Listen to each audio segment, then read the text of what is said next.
नमस्कार दोस्तों। 15 अगस्त 1947 वह दिन था जब भारत अंग्रेजी शासन से आज़ाद हो गया और स्वतंत्र राष्ट्र बना। फिर भारतीय नेताओं ने 26 नवंबर 1949 को संविधान तैयार कर डॉक्टर राजेंद्र प्रसाद को सौंप दिया। इसे 26 जनवरी 1950 को लागू किया गया और पहली बार गणतंत्र दिवस मनाया गया। यहीं से शुरू हुआ गणतंत्र दिवस मनाने का सिलसिला। लेकिन इतना लेट क्यों किया गया, क्या कारण थे इसके, आइए इसे जानने की कोशिश करते हैं। कहानी की शुरुआत होती है जुलाई 1945 में ब्रिटेन में एक सरकार के बनने से, जो भारतीयों के हित में काम करने को तैयार थी। इस नई सरकार ने भारत संबंधी अपनी नीति घोषित कर दिया और भारत की स्वतंत्रता के प्रश्न का हल निकालने के लिए ब्रिटिश प्रधानमंत्री एटली ने कैबिनेट के 3 मंत्रियों लॉरेंस, क्रिप्स और अलेक्जेंडर को भारत भेजा। मंत्रियों के इस दल को कैबिनेट मिशन नाम दिया गया। फिर 15 अगस्त 1947 को भारत आज़ाद घोषित कर दिया गया। 1947 में भारत आज़ाद होने के पहले ही भारतीय नेताओं ने देश चलाने के लिए नियम कानूनों की जरूरत महसूस किया था।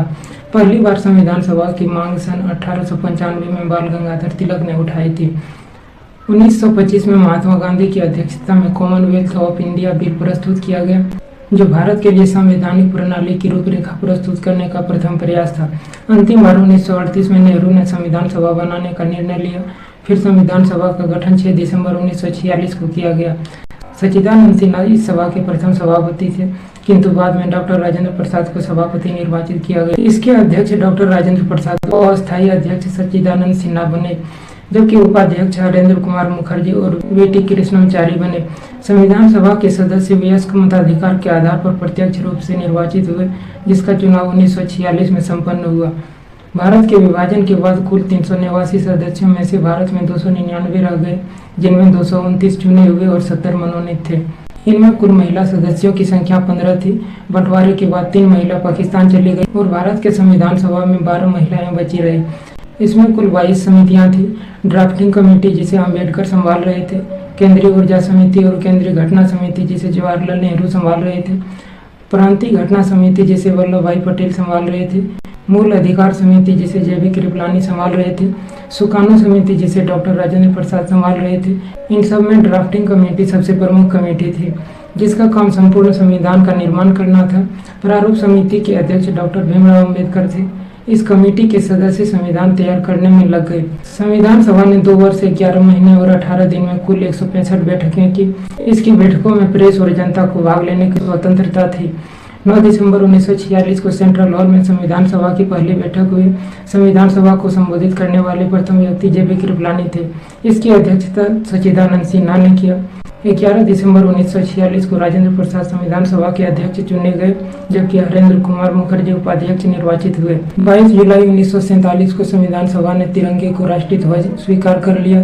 15 अगस्त 1947 को भारत को स्वतंत्रता मिली तो भारत के साथ पाकिस्तान भी अस्तित्व में आ गया। 19 अगस्त 1947 को मसूदा समिति बनी, जिसके अध्यक्ष डॉक्टर भीमराव अम्बेडकर बने। अम्बेडकर ने संविधान सभा के अध्यक्ष डॉक्टर राजेंद्र प्रसाद को 26 नवंबर 1949 को भारतीय संविधान सौंपा।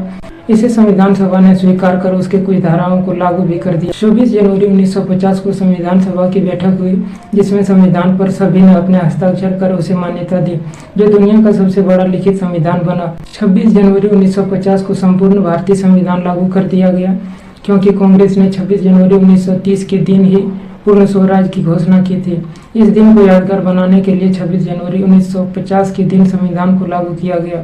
भारतीय संविधान की कॉपी आज भी संसद भवन की लाइब्रेरी में सुरक्षित। भारतीय संविधान को दुनिया का सबसे बड़ा हाथ से लिखा गया संविधान कहा जाता है। 26 जनवरी और 15 अगस्त दोनों दिन ही भारतीय तिरंगे फहराया जाता है, लेकिन इनके तरीके में एक बड़ा अंतर है। 15 अगस्त को जहां ध्वजारोहण किया जाता है, वहीं 26 जनवरी को झंडा फहराया जाता है। ये दोनों बातें बिल्कुल अलग है और इनकी प्रक्रिया भी अलग है। 15 अगस्त को तिरंगा ऊपर खींचा जाता है और इसके बाद फहराया जाता है, इसे ध्वजारोहण कहते हैं। वहीं गणतंत्र दिवस में राष्ट्रीय ध्वज ऊपर बंधा हुआ रहता है, उसे केवल फहराया जाता है।